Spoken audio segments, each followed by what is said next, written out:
السلام عليكم ورحمة الله وبركاته. عاملين ايه يا احلى متابعين واخوات في الدنيا؟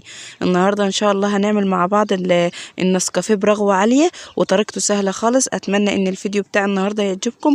لو عجبكم الفيديو يا ريت بقى ما تنسونوش باللايك والاشتراك وتفعلوا الجرس عشان كل ما انزل فيديو يوصل لكم.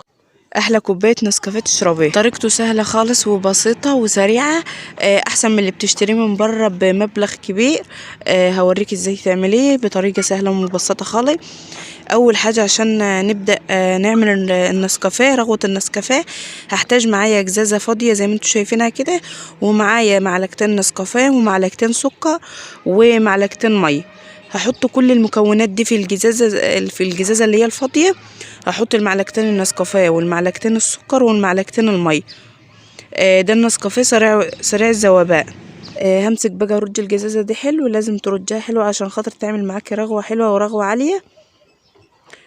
طبعا لازم ترجي فيها لمدة 10 دقايق كده عشان خاطر اللون بتاعها يختلف معاكي. طبعا اخويا اللي كان بيعمل الرغوة دي، بس انا حبيت اشارك معاكم الفيديو واصوره برضو وانزل لكم الفيديو ده. انا هنا خلاص كده حطيت المكونات كلها في الجزازة زي ما انتوا شفتوا، وحطيت المعلقتين المية. همسك بقى ارج الجزازة دي لمدة 10 دقايق لحد ما تلاقي القوام معاكي اختلف خالص وافتحي معاكي كده وتحسي ان هو الفوم زي الفوم معاكي. المعلقتين النسكافيه اللي احنا حطيناهم دول بيعملوا معاكي 3 أو 4 كوبايات. لو انت حطيتي مثلا تجيل، حطيتها تجيل كده ولا حاجه، بيعملوا كوبايتين.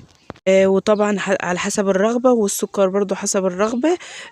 لو انت عايزه تحط السكر في اللبن براحتك، بس هو كده طريقته سهله، وبتاخدي المعلقه وتحطها على اللبن على طول وبتقلبها وبيبقى معاكي كده جاهز. طبعا الباقي اللي بيفضل منه بتحطيه في التلاجة، لما تحتاجيه تاني بتطلعي بتحطي المعلقه على كوبايه اللبن وتستخدميه بكل سهوله. انا معايا بقى كوبايه لبن، طبعا هغليها كده وهفضيها كده في المج، وبعد كده هحط المعلقه النسكافيه عليه.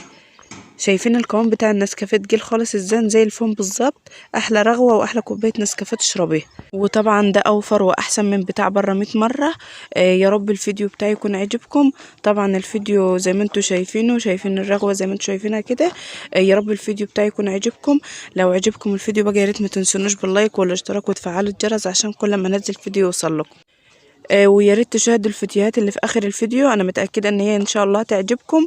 بس كده وخلص فيديو النهارده. شايفين كوبايه النسكافيه احلى كوبايه تشربيها، لا تقولي لي بقى كافيه ولا اي حاجه من دي. بس كده بس.